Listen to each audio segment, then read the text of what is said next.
if there's a team in the Premier League, yeah, that know how to ruin the weekend for its fan base, yeah, is Manchester United.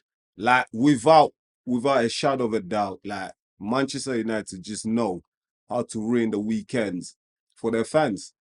Absolutely taking liberties, man. Losing 3-0 to Liverpool at Old Trafford in that manner with that performance, absolutely embarrassing.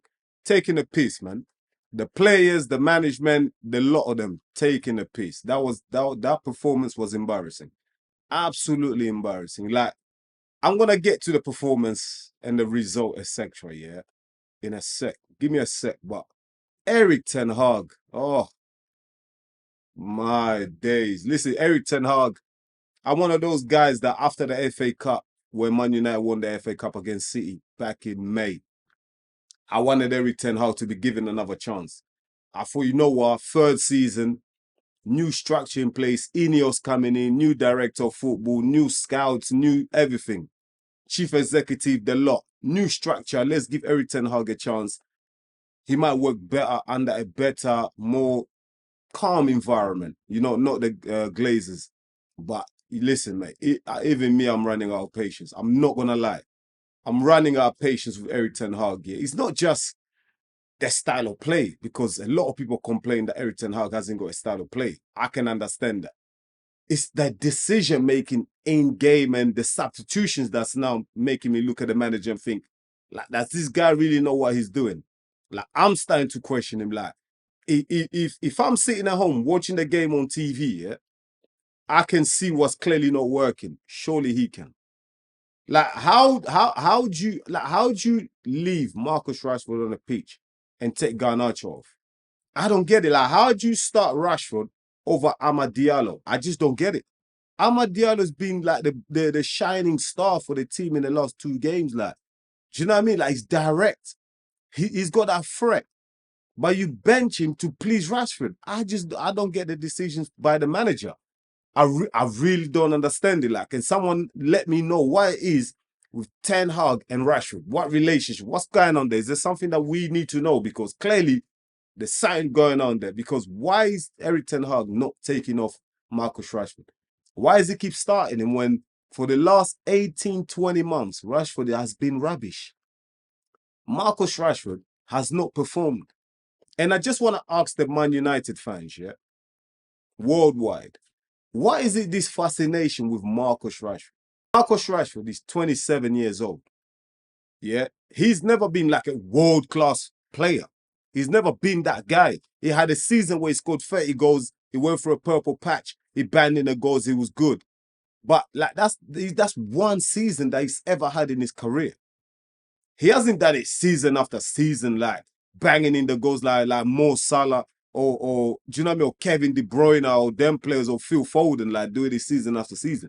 Marcus Rashford had one season. Like, why is it with Manchester United fans here that are fascinated with Marcus Rashford? What can Marcus Rashford really do in the future that he hasn't already done? Like, what more can he do? Like, he's 27 years old. He's not going to become Messi or Cristiano Ronaldo now or in the next 2 games. Marcus Rashford is cooked. He's done. His confidence is gone. He's just not that guy. And I think it's actually unfair. They're doing Marcus Rashford an injustice, keeping him on the pitch. Keep starting him. You're killing this guy. Take him out from the firing line. Put players in there who have the confidence to go out there on the pitch and play and get the results for the team. I really don't get the decision by Eric Ten Hag, but keep on playing Marcus Rashford. I just don't get it. Can someone please let me know in the comment what is going on with Rashford? What's the fascination with Rashford? And I don't just want to pick on Rashford. Do you know what I mean? I like the guy. He's done a lot. But as a player, I'm talking about football ability-wise, yeah? He's not that good. Marcus Rashford has never been that good. He's had pace, you know, that got him out of trouble a lot of the time. He's got that burst of pace. And he's from Manchester. He's born in Manchester. That's why a lot of fans keep saying, give him a chance. I keep hearing in different vloggers and all these different channels, give Marcus Rashford a chance. He's one of our own. He comes from the academy. Mate, what? That doesn't make a top team. Real Madrid sell their academy players all the time. That's not what makes you a top team. A top team is you put the right players in the positions, yeah? You put the best players in the right positions. to win games. It doesn't matter if they're homegrown or they come from Norway or whatever league in Europe or South America. Like, just play the players that are on form. Garnacho's on form. Amad Diallo's on form. Yeah. Put Garnacho on the left. Put Amad Diallo on the left. Put Garnacho on the left. Put Amad Diallo on the right. At least these two players have a threat. Marcus Rashford is getting the ball and he's scared to run at the defenders. He doesn't even want to run at defenders anymore. That's how much confidence Marcus Rashford has lost in the last 18 months. So it's the responsibility of the manager. Eric Ten Hag has a responsibility to save Marcus Rashford because he was getting booed in the second half. Marcus Rashford, who's from Manchester, played for Manchester United for his whole career, was getting booed. When Eric Ten Hag took out Garnacho for Amad Diallo and Rashford was still on the pitch, the crowd, the fans were booing that decision. He's getting to that. He's now getting to the point where fans have to boo the manager's decisions. That is embarrassing. Since when does that happen? A lot of fans gave Eric Ten Hag, the benefit of the doubt. They said, let's give him another chance. But Luka is repaying them. Do you know what I mean? And he's losing the fans. And once he loses the fans, he's done. He's done. The manager who I backed, I thought, give him another chance, he can do better. But I'm looking at the whatever you call it, style of play, just not good enough. Yeah, still no style of play. I'm looking at like individuals, in-game decision-making, still poor. Still poor. Substitutions, poor. His subs have cost us the game in the last 2 games. His substitutions have cost us the game. Do you know what I mean? Like, I just don't understand it. Like, Casemiro, like, where do I start with my guy, Casemiro? Casemiro is 32 years old. His legs are gone. He's slow. He can't pass the ball. He can't start plays. And it's not his fault because Casemiro, even at Real Madrid, Casemiro was more of a destroyer. He wasn't a passer. The passer are Modric and Kroos. Those guys were spraying the balls around. Casemiro was just there just to destroy, get little tactical fouls and be a nuisance to the opposition. He was never a baller. Casemiro, his legs are gone, man. Get that new guy. Who is it? Ugarte. Get Ugarte on as quick as possible because that midfield is crazy. Kobe Mainu. Oh my, Kobe Mainu, look, he's still young and he still has to learn the game. But even him, he was weak. That third goal is his fault. Too weak. Can't hold the ball up. Gets barged. Oh my, it just gets barged off the ball too easily. Do you know what I mean? Like, Man United were just weak in every department. Like, up front, toothless, barely created any chances. Zirkzee, he has to do better, man. His touch was poor in the first half. Zirkzee, his first touch was absolutely horrendous. He had 2 chances in the second half. He should have buried at least one of them. Do you know what I mean? And it just shows you the importance of a top striker.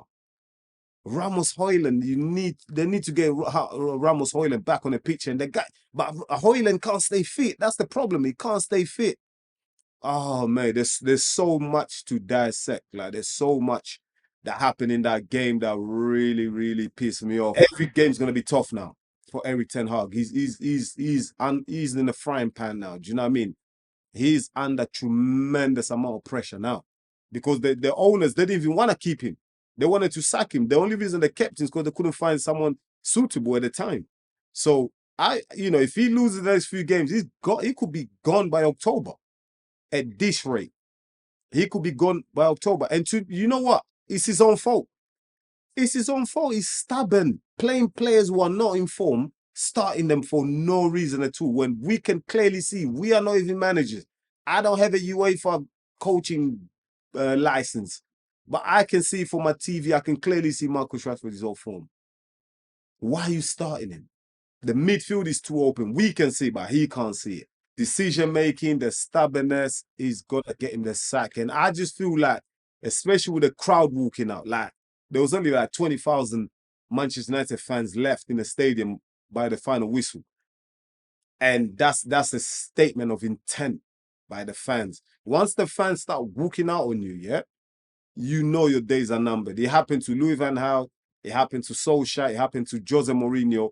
Once the fans start walking out, leaving the stadium with 20 minutes, 15 minutes to go, you know you're in trouble. And Eric Ten Hag has himself to blame. The first goal for Liverpool, I don't know what Casemiro is doing. Like he had time to actually get a hold of the ball, take 2 or 3 touches, and then pass it. He decides to go for a first-time pass. Like that ball was not on for a first-time pass.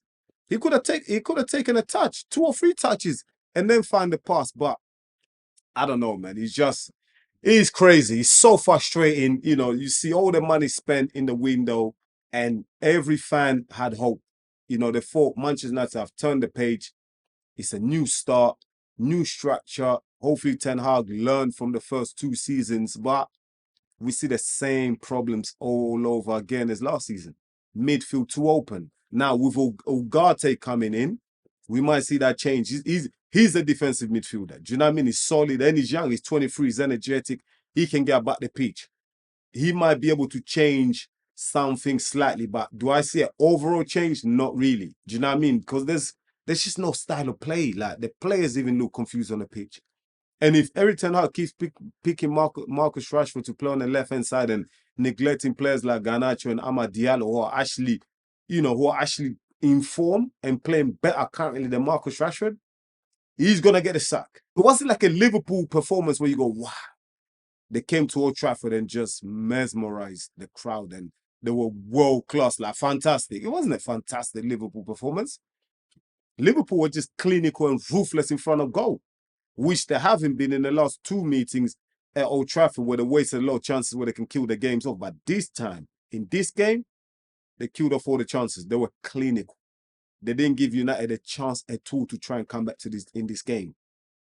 You know, and a lot of the 3 of the goals were all United mistakes, but Liverpool still had to finish them.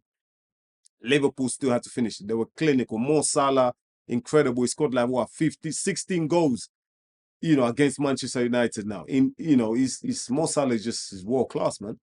Fantastic player. And that's a player that Manchester United don't have. But he's crazy. He's just crazy. I don't really know where all this is going. I don't really know, you know, I can't see the future. We can't see the future, what's happening. But looking at the first 3 games, even against Fulham, it wasn't good. The performance wasn't good enough.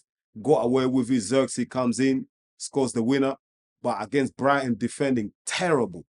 Against Liverpool, terrible defending, terrible decision-making, terrible substitutions by the manager, leaving Rashford on. So Eric Ten Hag is under pressure. And to be honest with you, yeah, I don't see a way out of it for Manchester United in the season because all the other teams are strong, man. If you look at Tottenham, Aston Villa, Newcastle, they're all getting wins, man. They look strong. And that's who Manchester United are competing against. They're competing against the Aston Villa, Newcastle, Tottenham. Do you know what I mean? And these are even Brighton. Do you know what I mean? Brighton are ahead of Manchester United. Forget about Man City, Arsenal, and Liverpool. Eric Ten Hag, I'm afraid his days are numbered. I'm reacting here as a fan. Do you know what I mean? And that was a terrible performance, embarrassment, and they've just ruined the weekend. Like tomorrow, you go to work and you've got your colleagues who are Liverpool fans, who are Arsenal fans. Just do you know what I mean? Man City fans who are just gonna banter you to death. It's the international break. Let's see where it takes us. Let's see when the team come back. Let's see when Ugarte comes into that midfield. A couple of players come back from injury. Ramos, Højlund up front. Let's see if there's any change. But listen, Eric Ten Hag, if you don't step up and make these changes as soon as possible, if you don't start getting the results, I'm afraid you'll be gone by October. And it's going to be your own fault. You got no one to blame but yourself. You've had 3 seasons now, and we ain't seeing no changes. So there's still a lot of people out there supporting Eric Ten Hag. But I'll be honest, me, starting to lose my patience, man. I'm starting to lose my patience. And I honestly think you'll be gone by October. But let me know your opinion in the comments. I'll really appreciate it. Don't forget to like and subscribe if you're new to the channel. Listen, I know it was a bad day, but try and have a good week, yeah? I'll see you on the next one. Peace.